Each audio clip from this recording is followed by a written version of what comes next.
আমার গাড়ি স্বাভাবিকভাবে আছে, সেখানে আমি একটা ওভারটেক করতে চাইলাম, সে অবস্থায় একটা বাস ওভারটেকের সুযোগ না দিয়ে হালকা চাপ দিল। ও আস্তে করে বাম পাশে এসে চিন্তা করলো যে আসলে আমার সেন্স ছিল না, অজ্ঞান হয়ে গিয়েছিলাম। পরবর্তীতে আমার কাছে যে ড্যাশ ক্যামের ভিডিও আছে, আমার কাছে সামনের ভিডিও পেছনের ভিডিও সব আমার কাছে আছে। তো সেইটাতে তখন দেখছি যে আমি ঘুমাই নাই, আসলে আমি তোর সাথে কথা বলছিলাম। তো বাম পাশে গাড়িটা আস্তে করে আসলো, আসার পরে ওকে আমি বললাম এইটা কেমনে কি করলাম? ও বলছে দেখছেন কেমনে আমাকে ডান থেকে চাপ দিল। আমি বললাম আস্তে যাও, সামনের গাড়ি পার হোক, এরপরে আমরা পার হয়ে যাব। এই যে সামনের গাড়ি যাও পার হয়ে যাব, আমার গাড়ি তখন 0 মাইলেজ, রাস্তার বাম পাশে আমার গাড়ি দাঁড়িয়ে আছে ওভারটেকের জন্য মহাসড়কে, এক্সপ্রেসওয়েতে। ইতিমধ্যেই 4-5 সেকেন্ডের মধ্যে 100-120 মাইল বেগে, কিলোমিটার বেগে পেছন থেকে এসে ধাম করে মেরে দিল। গাড়ি লেগে সামনের বাসের নিচে ঢুকে গেছে। এখন সামনের বাসের নিচে যখন ঢুকছে, বাসওয়ালা আমার যতটুক ধারণা সে চিন্তা করছে যে আমার দ্বারা কোনো ক্ষতি হলো কিনা, পেছনে লাগলে কোনো দোষ নাই, কিন্তু টেনশন তো আছে। সে তখন গাড়ির টান দিয়ে বের হয়ে চলে গেছে। আমার গাড়ির ডান পাশটা তখন ভেতরে ঢুকা, এই অবস্থায় বের হয়ে যাওয়ার পর গাড়ি উঁচু হয়ে আবার বসে গেছে, বসে বাম পাশে লেগে বাড়ি খাইছে। গাড়িটাতে সবসময় সব গ্লাস লাগানো, পেছন থেকে যখন ধাক্কা মারছে এত বিকট শব্দ হয়েছে যে আশপাশের দোতলা 3তলার থেকেও একজন ইমাম সাহেব ছিলেন, উনি পরিমরি করে দৌড়ায় চলে আসছেন যেখানে বোমা বিস্ফোরণ হলো কিনা।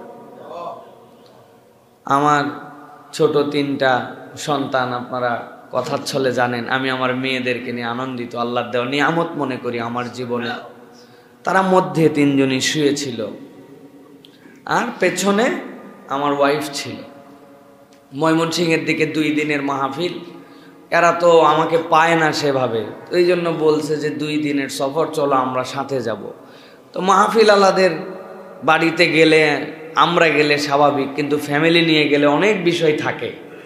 কিন্তু মহব্বতের কিছু মানুষ আছেন যাদেরকে আগে বলছি, ওনারা খুশি। সেখান থেকে সফর করে আমরা আসতেছি। এই 3 বাচ্চার রবিবারে স্কুল, মা মধ্যে শোয়াইতে পিছনে বসছে। আমরা এখনো হিসাব মিলাতে পারি নাই। গাড়িটার আপনারা যে ভিডিও দেখছেন, ছবি দেখছেন আপনারা 60%, মূল গাড়ি দেখলে আপনি এখনো 100% দেখতে পান নাই যে গাড়িটার কি হয়েছে। কিন্তু আল্লাহ রাব্বুল আলামিন কিভাবে কেমনে রক্ষা করলেন, এই জন্যই আল্লাহর একটা নাম হচ্ছে ইন্নাল্লাহ আলা কুল্লি শাইইন কাদির। আল্লাহ যা ইচ্ছা তাই করতে পারেন, এটার নজির আমি নিজের চোখে দেখছি। বাথরুম থেকে বেরিয়েছে অজু করার পরে হাত এরকম করে, আমরা কনুয়ের পানি থাকে না, এই পানি আমাদের এক পরিচিত বাথরুমের সামনে পড়ে গেছে, অল্প একটু কনুয়ের পানি, নিজের পানি নিজে ফেলে খেয়াল করে নাই, মুছছে, পা মুছে সামনে গেছে, পিছলায় পড়ে গেছে। পিছলায় পড়ে এই নখ 3টা ভাঙছে, আর এই পিছনের এই হাড্ডি ভাঙছে। 1 বছর পঙ্গু হাসপাতালে, নিজের অজুর 3 ফোঁটা পানির নিজের বাড়িতে পিছলায় পড়ে।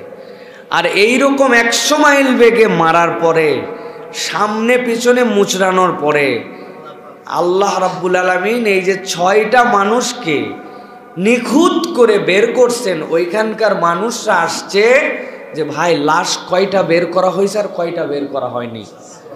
তখন দোকানদাররা বলতেছে লাশ কোথায়? এই যে ইনারাই তো ভিতরে ছিল, উনারা মাথায় হাত দিয়ে বসে পড়ছে। আল্লাহ রাব্বুল আলামিন যে দয়া করছেন, এটা আসলে আমি সব সময় শুধু একটাই কথা ভাবতেছি, কি করলে আমার আল্লাহকে আমি খুশি করতে পারবো।